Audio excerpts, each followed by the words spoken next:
Hello friends, इस video में आपके सभी डाउट्स को दूर करते हुए बीएड सेकेंड ईयर की सेशनल वर्क की इंटर्नशिप डायरी को डिस्कस करने वाले हैं, जिसका 200 सब्जेक्ट होने वाला है। क्रिएटिंग एंड इंक्लूसिव स्कूल यानी कि एक समावेशी विद्यालय का सृजन जो आपकी बुक है उसकी सेशनल वर्क डायरी इस वीडियो में डिस्कस करने वाले हैं। और हमारा टॉपिक रहेगा यहाँ पर राइट टू एजुकेशन यानी कि शिक्षा का अधिकार एंड इट्स मेन इम्प्लीमेंट्स यानी कि इसके जो मुख्य तत्व हैं उनकी हम बात करने वाले हैं। तो कंप्लीट डायरी आपको किस तरह से बनानी है इस वीडियो में डिस्कस करेंगे। आपको अगर कॉलेज से कोई टॉपिक मिला है, अलग कोई टॉपिक मिला है, तो आप उस टॉपिक के अकॉर्डिंग बना सकते हैं। वीडियो में आपको सिर्फ फॉर्मेट देखना होगा। और अगर आपको कॉलेज से कोई भी टॉपिक नहीं मिला है तो आप वीडियो में बताए अनुसार सेम टू सेम कॉपी कर सकते हैं। तो दोस्तों, वीडियो पूरा देखना है। चैनल पर नए हैं तो सब्सक्राइब भी करना है इसी तरह के और इन्फॉर्मेटिव वीडियोस के लिए। पहला पेज तो आपको दोस्तों यहाँ पर टीचिंग सब्जेक्ट डालने में और टॉपिक डालने में, और नीचे आप अपना नाम यहाँ पर डाल देंगे तो इस तरह से आपका एक पेज तो इसमें भर जाएगा। 14-15 पेज करीब आपको भरने होते हैं। तो वो किस तरह से भरने होते हैं आइए हम बात करते हैं। सेकंड पेज में आपको दोस्तों अपना क्वेश्चन डालना है जो आपको कॉलेज से टॉपिक मिला है। यहाँ पर दोस्तों हमें मिला है शिक्षा के अधिकार से आप क्या समझते हैं एवं इसके मुख्य तत्वों को बताना है, समझाना है। यहाँ पर दोस्तों इसका इंग्लिश भी हमने यहाँ पर डाल दिया है। और उसके बाद में इसका आंसर लिखेंगे शिक्षा का अधिकार, राइट टू एजुकेशन। सन 2009 में बालकों का निःशुल्क और अनिवार्य शिक्षा का अधिकार अधिनियम 2009 पास किया गया, पारित किया गया। इस अधिनियम का संक्षिप्त नाम शिक्षा का अधिकार 2009 यानी कि राइट टू एजुकेशन एक्ट 2009 है। इस तरह से हमने एक छोटा पैराग्राफ यहाँ पर कंप्लीट कर दिया। उसके बाद में लाइन छोड़ करके अगला पैराग्राफ स्टार्ट किया। आपको छोटे छोटे पैराग्राफ बनाते हुए सुंदर सुंदर अक्षरों में लिखना है, थोड़ा सा बीच में गैप रखना है ताकि आपकी जो इंटर्नशिप डायरी है वो सुंदर लगे और कम टाइम में आप अपनी डायरी को आसानी से भर पाएं। तो वो सब आपको ध्यान में रखना होगा। ज़्यादा काम भी आपको नहीं करना है क्योंकि आप भी जानते हैं कि ज़्यादातर कॉलेजों में ये डायरियाँ चेक नहीं होती है। कुछ कुछ कॉलेजों में चेक होती है, तो आपको अपनी कॉलेज के अकॉर्डिंग अपनी डायरिया कंप्लीट करनी है। अगर आपकी कॉलेज में कॉपियाँ ठीक तरीके से जाँच होती है इंटर्नशिप डायरियों की, तो आपको फिर पूरा ध्यान रखते हुए ही अपनी इंटर्नशिप डायरियाँ कंप्लीट करनी है। दोस्तों, यहाँ पर आपको सेकंड पॉइंट में लिखना है, इस अधिनियम के अनुसार 6 वर्ष से 14 वर्ष की आयु के प्रत्येक बालक को प्रारंभिक शिक्षा पूरी होने तक किसी आसपास के विद्यालय में निःशुल्क और अनिवार्य शिक्षा प्राप्त करने का अधिकार होगा। सरकार ने 1 अप्रैल 2010 में इस कानून के रूप में इसे लागू कर दिया है। और यहाँ पर दोस्तों 2 पैराग्राफ हमने कंप्लीट कर दिए। उसके बाद में इस अधिनियम के प्रमुख तत्वों की बात करते हैं। कुल दोस्तों 27-28 इसके तत्व हैं, तो सभी के बारे में हमें डिटेल में डिस्कस करना है ताकि हमारी इंटर्नशिप डायरी कंप्लीट हो जाए। और यहाँ पर दोस्तों पहला आपको पॉइंट डालना है, प्रवेश न दिए गए बालकों या जिन्होंने प्रारंभिक शिक्षा पूरी नहीं की है के लिए विशेष उपबंध क्या किए गए हैं, आइए उनके बारे में जानते हैं। तो यदि कोई बच्चा 6 वर्ष की आयु पर किसी विद्यालय में प्रवेश नहीं ले पाता है तो वह बाद में अपनी उम्र के अनुरूप कक्षा में प्रवेश ले सकता है। यदि वह निर्धारित 14 वर्ष की आयु तक प्रारंभिक शिक्षा पूरी नहीं कर पाता है तो उसके बाद भी उसको पढ़ाई पूरी करने तक उसे निःशुल्क शिक्षा दी जा रहेगी। तो ये आपको ध्यान रखना है। इसके बाद में सेकंड पॉइंट आता है अन्य विद्यालय में स्थानांतरण का अधिकार। तो यदि किसी विद्यालय में प्रारंभिक शिक्षा पूरी करने का प्रावधान नहीं है अथवा किसी भी कारण से कोई छात्र एक स्कूल से दूसरे स्कूल में जाना चाहता है तो उसे स्कूल वाले रोक नहीं सकते हैं। स्थानांतरण का पूरा उसको अधिकार रहेगा, स्कूल चेंज करने का उसको पूरा अधिकार रहेगा। उसके बाद में थर्ड पॉइंट आता है राज्य सरकारों और स्थानीय प्राधिकारियों का विद्यालय स्थापित करने का कर्तव्य क्या है। तो इस अधिनियम के लागू होने के 3 सालों के भीतर राज्य सरकारों और स्थानीय प्राधिकारियों को पड़ोस का जो स्कूल है उसको स्थापित करना होगा, यानी कि बच्चों के पास में ही स्कूल लाना होगा, ज़्यादा दूर बच्चों को ना जाना पड़े। और जिस क्षेत्र में ऐसा स्कूल नहीं है तो वहाँ पर स्कूल स्थापित करना होगा। उसके बाद में चौथा पॉइंट आता है वित्तीय तथा अन्य उत्तरदायित्वों में हिस्सा बांटना। तो केंद्र सरकार इस अधिनियम को लागू करने में आने वाले खर्चों का एस्टीमेट तैयार करेगी और राज्य सरकारों को आवश्यक तकनीकी सहायता और संसाधन उपलब्ध करवाएगी। उसके बाद में पांचवा पॉइंट आता है राज्य सरकारों के कर्तव्य क्या क्या हैं। तो राज्य सरकार 6 वर्ष से 14 वर्ष के प्रत्येक बच्चे का प्रवेश और उपस्थिति सुनिश्चित करेगी कि कमजोर और वंचित वर्ग के बच्चों के साथ कोई भेदभाव तो नहीं हो रहा है, तो ये सब जांच करेंगी। उसके बाद में वे विद्यालय भवन, शिक्षक और शिक्षण सामग्री सहित आधारभूत संरचना की उपलब्धता सुनिश्चित करेंगी और बच्चों को उम्दा किस्म की शिक्षा और शिक्षकों के लिए प्रशिक्षण सुविधाएं उपलब्ध करवाएंगी। तो ये सब काम जो है राज्य सरकार करने वाली है। और इसके बाद में छठा तत्व आता है स्थानीय प्राधिकारियों के कर्तव्य क्या क्या हैं। तो स्थानीय प्राधिकारी उपयुक्त बिंदु 5 में वर्णित राज्य सरकार के समस्त कर्तव्यों के साथ साथ अपने क्षेत्र के बालकों का अभिलेख रखेगी, विद्यालयों के कामकाज की निगरानी रखेगी और तथा शैक्षणिक कैलेंडर भी तैयार करके रखेगी। तो ये सब कर्तव्य उनके हैं। और उसके बाद में सातवां तत्व आता है माता पिता और संरक्षक का कर्तव्य क्या है। तो प्रत्येक अभिभावक का यह दायित्व होता है कि वह 6 से 14 वर्ष तक के अपने बच्चों को विद्यालय में पढ़ने के लिए भर्ती करवावें और जो उनकी प्रारंभिक शिक्षा है उसको कंप्लीट करवाएं। उसके बाद में 8वां तत्व है राज्य सरकारों का विद्यालय पूर्व शिक्षा के लिए व्यवस्था करना। और इसमें दोस्तों आपको लिखना है कि 3 वर्ष की आयु के ऊपर के बच्चों को प्रारंभिक शिक्षा के लिए तैयार करने और जन्म से 6 वर्ष तक के बालकों के लिए आरंभिक बाल्यावस्था देखभाल और शिक्षा के लिए राज्य सरकारें एवं स्थानीय प्राधिकारी जरूरी इंतजाम करेंगे। इसके बाद में दोस्तों अगला हमारे सामने 9वां तत्व आता है निःशुल्क और अनिवार्य शिक्षा के लिए विद्यालय के दायित्व की सीमा क्या रहेगी। तो सरकारी विद्यालय तो निःशुल्क शिक्षा प्रदान करेंगे ही, साथ ही साथ निजी और विशेष श्रेणी वाले जो विद्यालय हैं उनको भी आर्थिक रूप से निर्बल समुदायों के बच्चों के लिए पहली कक्षा में 25% स्थान आरक्षित करने होंगे। और जो फर्स्ट क्लास में 25% स्थान आरक्षित होंगे वो निःशुल्क रहेंगे। उनकी जो पेमेंट है, उनका जो फीस है वो सरकार गवर्नमेंट आपकी पे करने वाली है। तो ये आरटीई के अंतर्गत ये आता है। इसके बाद में अगला है 10वां तत्व। 10वें तत्व में देखिए प्रवेश के लिए किसी प्रति व्यक्ति फीस और अनुवीक्षण प्रक्रिया का न होना। तो कोई भी विद्यालय न तो दान या चंदा लेगा और न ही अभिभावक या बच्चे के चयन के लिए कोई प्रणाली अपना सकेगा। तो यहाँ पर डोनेशन वाला सिस्टम नहीं रहेगा। डोनेशन अगर आपसे लिया जाता है तो आप उसकी शिकायत कर सकते हैं, ये यहाँ पर कहा गया है। इसके ऊपर दोस्तों 11वां तत्व आता है प्रवेश के लिए आयु का सबूत। तो जन्म प्रमाण पत्र के अभाव में किसी भी बच्चे को प्रवेश लेने के लिए इनकार नहीं किया जा सकता है। तो आपकी आयु के अनुरूप फिर वहाँ पर आपको प्रवेश दिया जाएगा।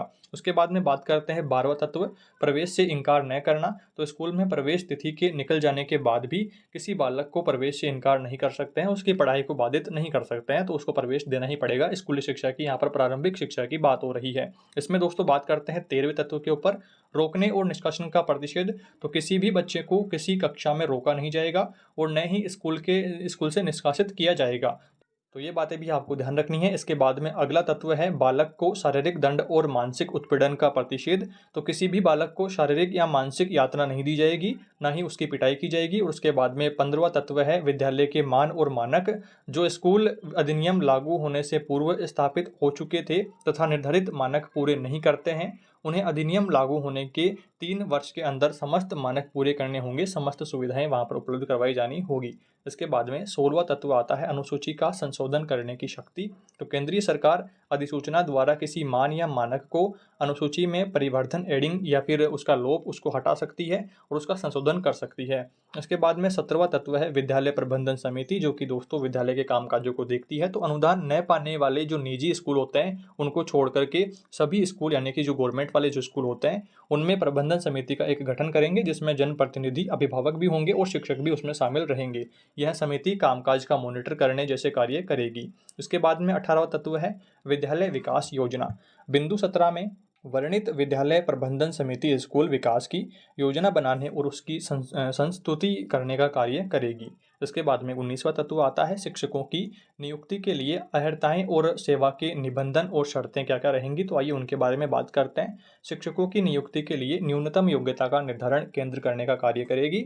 उसके बाद में बात करते हैं 20वां तत्व। तो देखिए शिक्षकों के कर्तव्य और शिकायतों को दूर करना। तो शिक्षकों का कर्तव्य होगा कि वे नियमित समय से स्कूल में उपस्थित होवें, पाठ्यक्रम समय से पूरा करवावें, आवश्यकता अनुसार जो अतिरिक्त शिक्षण अगर जरूरत पड़े तो उनको एक्स्ट्रा ट्यूशन वगैरह भी करवा सकते हैं, तथा अभिभावक बैठ के आयोजित करके जो उनका मूल्यांकन करते रहेंगे।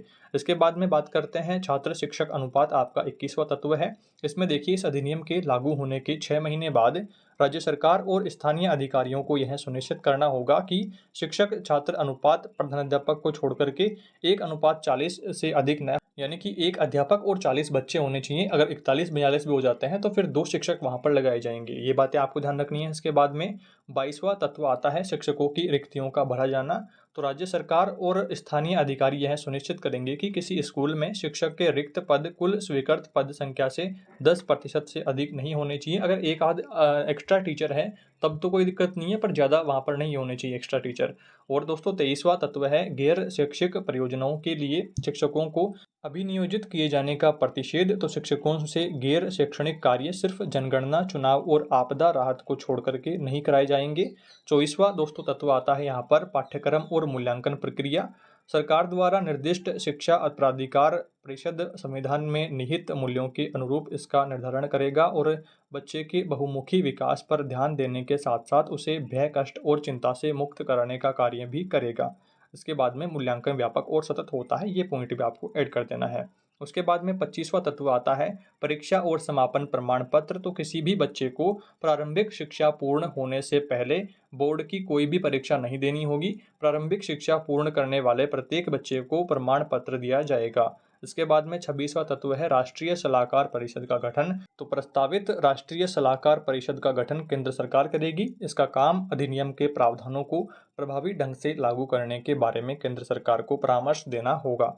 इसके बाद में 27वां तत्व आता है राज्य सलाहकार परिषद का गठन। तो प्रस्तावित राज्य सलाहकार परिषद का गठन राज्य सरकारें करेंगी। इनका काम अधिनियम के प्रावधानों को प्रभावी ढंग से लागू करने और उनके बारे में राज्य सरकार को परामर्श देना होगा।